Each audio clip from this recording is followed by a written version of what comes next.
Okay, magandang ano po, gabi po sa inyong lahat. Ang oras po ay 10:47. Update po sa amin ni Nuna ngayon. Ayan, kung makikita niyo po yung aming background. Ayan, nasa hospital po kami.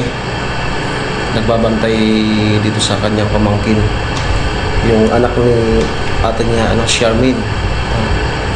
So kami pong dalawa yung andito ngayon bantay, kasi si ate niya ay alam niyo naman po na mayroong anak na maliit pa yan, no? So hindi yan pwede dito mag-overnight, magbantay ngayong gabi. So kaya kami pong dalawa yung nag-volunteer na magbantay, no? So ito po yung kanyang pamangkin, tulog, no? Ano ang sakit?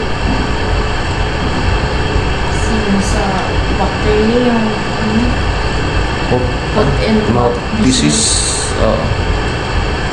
So kanina po itong umaga, siguro mga 7, na kita ni mama niya na namumutla yung labi, no? Tapos tiningnan yung dito sa ilalim ng labi, tapos sa taas marami pong mga tawag nun, sugat, parang gano'n, singaw na parang pabutog, gano'n. So kaya agad sinugod ni mama niya dito sa Iriga, sa isang ospital dito sa Iriga. Hindi ko na po mabanggitin. At kaninang tanghali, after namin mag-lunch ni Nona, nagpunta kami dito para palitan si mama niya, no? At simula kaninang tanghali hanggang ngayon, kami yung bantay overnight.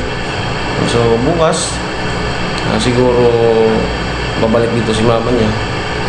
At so sana po maintindihan nyo na may tawag dito sa amin, talagin. Yung may inaasikaso pang maliit na bata, babae pa naman yun. So hindi dumididi yun, kaya hindi pwedeng din, kaya kami. So okay naman po kami. Bali update lang sa aming dalawa ni Nona.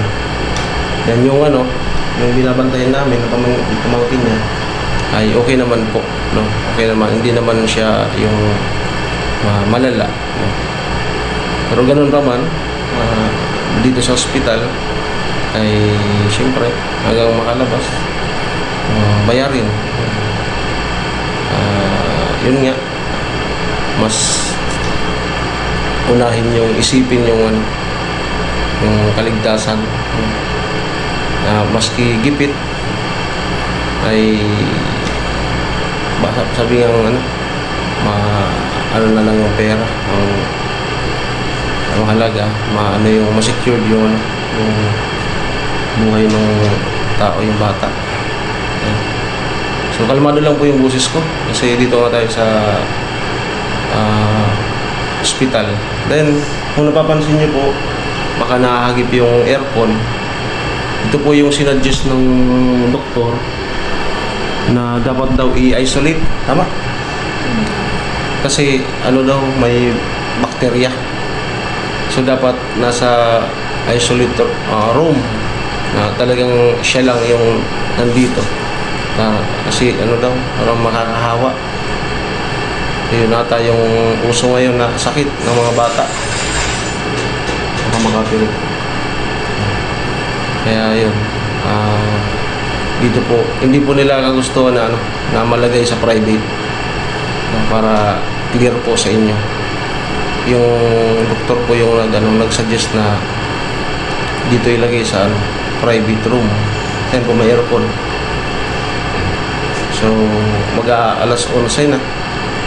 Salamat nga po pala dun sa kaka-upload pa lang na vlog namin ni Nona kahapon. Kahapon po ay mahalagang araw sa amin, no? Yun din yung una doon, yung pag namin kinalas. Then pangalawang vlog, yung punta sana kami ng Pulanggi kaso maulan. So naisipan namin na pumunta ng Libon, then lumabas doon sa barangay ko, tapos balik sa Bacolod, papunta ng Sentrong Bato. Yan. So salamat po sa mga magagandang comment na nababasa namin simula nung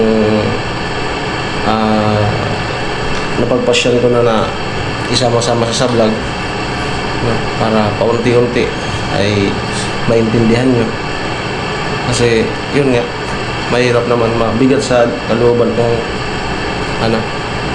may tinatago, no? Kaya yun, dahan-dahan.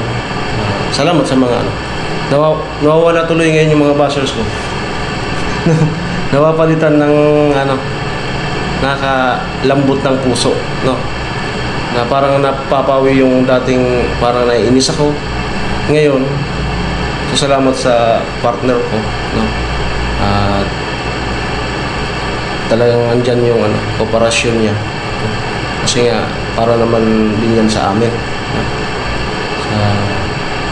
Yun nga, alam niyo naman yung vlog na kumikita, no? So kami as mag-partner, para din naman yan sa amin, no? Kaya sabi ko kanya, kooperasyon kung ano yung trabaho ko, no? Then syempre kapag may mga time na wala sa mood, kailangan kong intindihin, no? So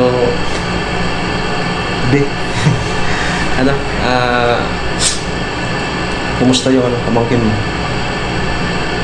Okay naman.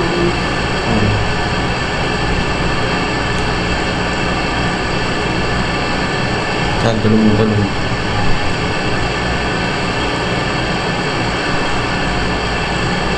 So, ano mo sa kanila na yun nga, tayo yung bantay dito?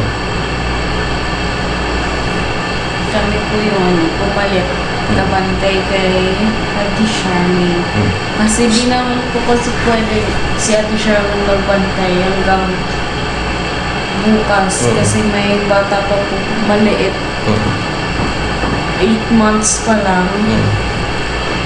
Tapos babae pa yun? Oo, tapos dumedede.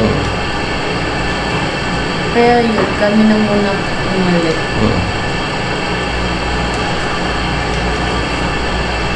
Kaya baka sabi ko mag-vlog tayo kasi wala tayong update ngayong araw.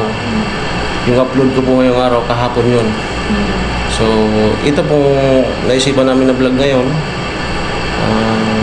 bukas po ang upload nito, early in the morning, para meron tayong update sa amin. Then patuloy na sa mga patuloy na nasisiyahan. Patuloy ako nagbabasa ng mga comment. Ang gaganda po. Yung iba nag-i-effort pa talaga na ang haba mag-type. At kahit mahaba, binabasa ko po, inuubos ko kasi ang gaganda. No, and then doon naman sa sa vlog namin na may mga pinupuntahan kami din kain.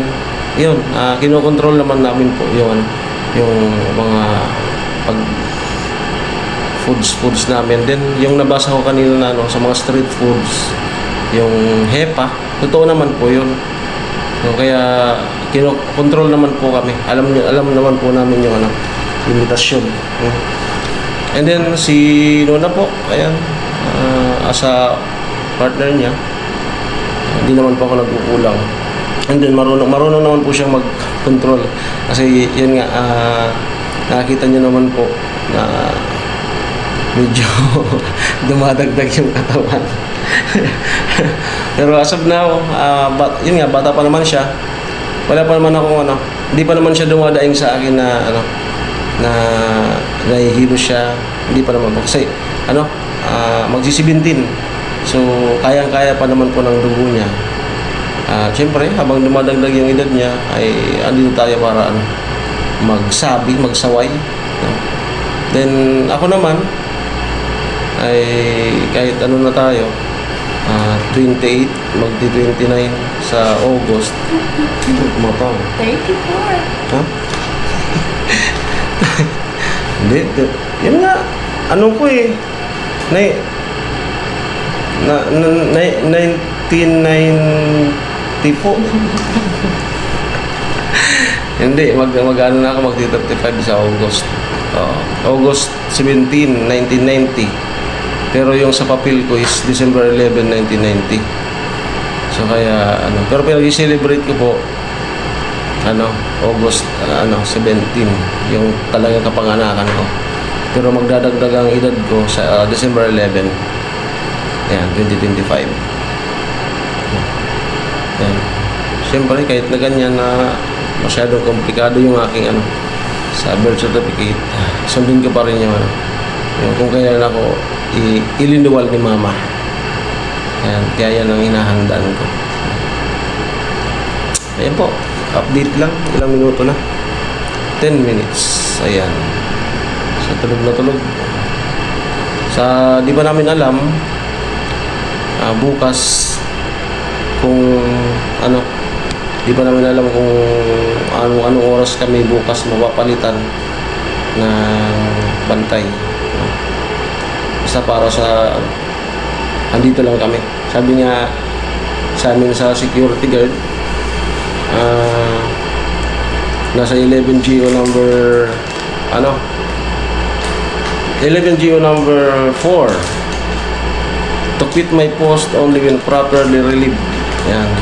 Di ka pwedeng umalis kahit na pagod ka na hanggat wala ka pang kapalitan. Huwag mong i-abandon ang iyong duty kasi makakasuhan ka. Yan. Ayan po. Gawa tayo naman. Tambay.